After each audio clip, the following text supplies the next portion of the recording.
What's going on, guys? Welcome back to the Adobe Photoshop Masterclass course. I'm Jack. We're continuing on the layers section, and this is going to be blending modes. This is a pretty crucial part of the layers section because it is how you actually create more advanced effects.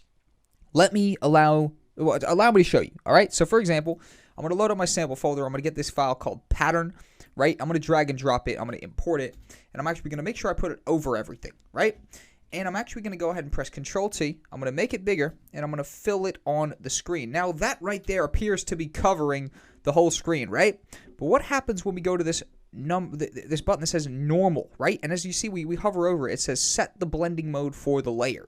So if we click that, it actually has a huge list of different modes, and I've actually accidentally exposed it right there. But if we hover over each blending mode, what it is essentially is a way that it blends it in. It's a mode that it uses to blend it into the background, and essentially these could be awesome for creating a more sort of dynamic particular graphic, right? Or just something that's got more to it, right? So as you see, all these are different presets of blending modes. That right there is like a real electric kind of one. In fact, divide, if I click that, that's looking like the best one for our color scheme right now. So blending modes are 10 out of 10 because you can actually look at that, right? So much more depth to the picture. Obviously, we know there's a huge flaw, the fact that it's messing up me as a character in here, but that's a very simple fix. I mean, one quick fix could be literally getting the eraser tool, coming over here. Remember, this is a smart layer because it hasn't been customized. It's brand new. It's been imported. We can click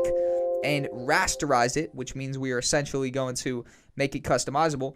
And then we could literally just go ahead and just click a couple times on the bits that we want to free up a little bit, and just like that, with a couple clicks, we have taken out the bits of the blending mode which were detrimental to the visibility of the image, and we're just left with this sort of spectacular enhanced image. And you're going to see what happens when I turn off the pattern. It goes back to normal. It was an average place. It looks like just a normal room, but you turn that blending mode on, all of a sudden you have a much more advanced graphic, and that right there is a pattern right there. Patterns are easily findable through Google Images, whatever the case may be, stock websites, whatever the case may be. You guys can find patterns.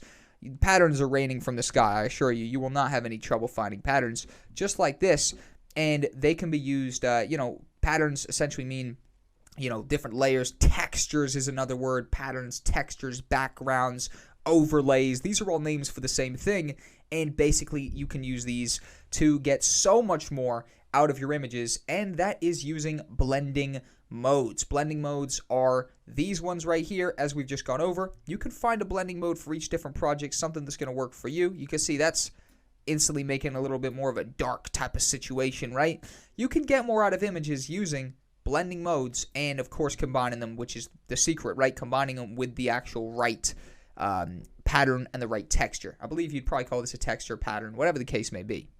So overall, blending modes, essentially, they are ways to get more out of an image. It's kind of in the title, right? So I'm struggling to find a word that defines it better than blending mode. Pretty much, it's the mode that you blend stuff in. You can use these to blend one image with another to combine them and make a more advanced image, as we can see evidenced right here. These are, that's just one pattern, that's just one texture, and instantly we've been able to get way more out of our image, way, way, way more by, let me turn that off, by simply adding that over the top as an overlay, as a texture, as a pattern. So that right there is blending modes. Blending modes are accessed right here. There's loads of different ones. We're going to extensively use them throughout the course of the course. Let's keep cracking. Keep getting through this stuff. Keep getting to the nitty and the gritty. As we see right there, this is already shaping up to be a real, real nice episode, and we got much more coming up. I'll see you guys there.